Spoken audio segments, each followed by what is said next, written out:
nauna ko siyang nakilala sa nag-install ako ng cable sa Kapitangan.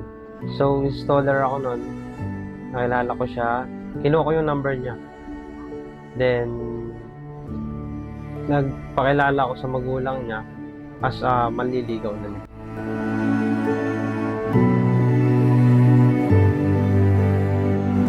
Si Don, bale, nakatira kasi ako nun sa tita ko. So, nag-aaral ako ng college nun.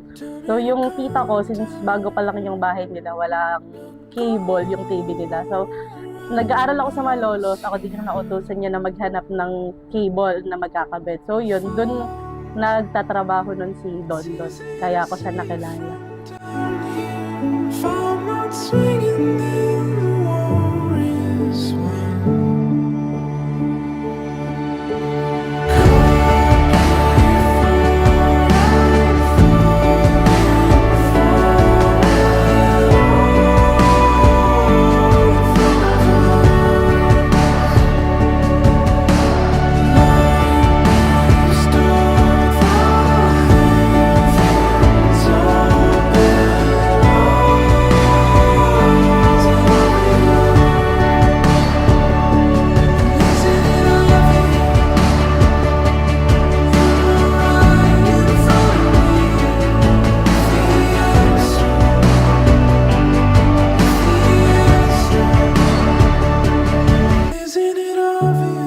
Thankful ako kasi siya yung nakilala ko, siya yung naging asawa ko, siya yung naging nanay ng mga anak ko.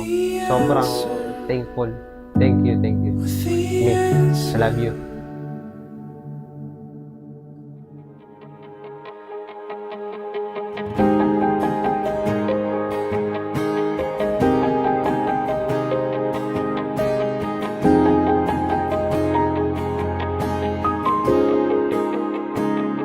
Nagsimula ang lahat sa isang kanta.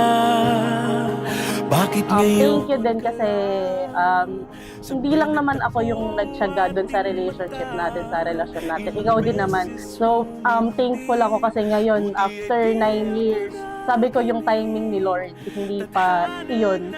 Kaya nung binigay na ni Lord sa atin yung timing, nung nilagay niya na sa puso natin na oras na siguro para magpakasal tayo, willing tayo pareho, tsaka pinagsikapan nating dalawa. Kaya proud na proud ako sa ating dalawa. Ipaglalaban ko,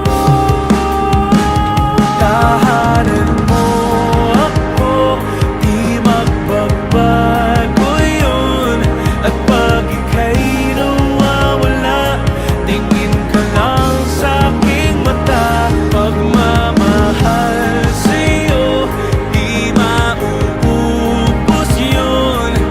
Lalabanan ko lahat para sa'yo. Basta't nandito lang ako sa tabi mo.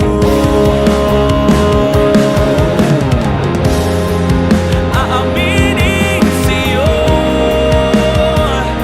ang daming beses na muntik kang sumuko. Ngunit nakayanin ko,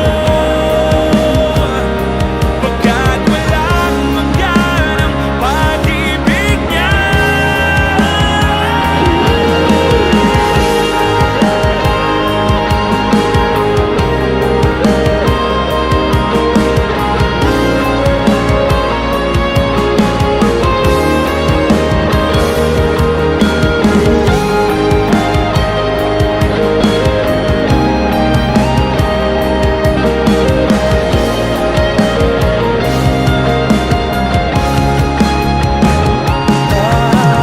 Ay, jowa, alam kong masaya yung puso mo kasi pangarap mo to.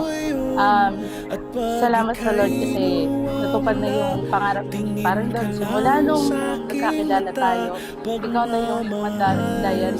Sana huwag ka magbago, mahal na mahal.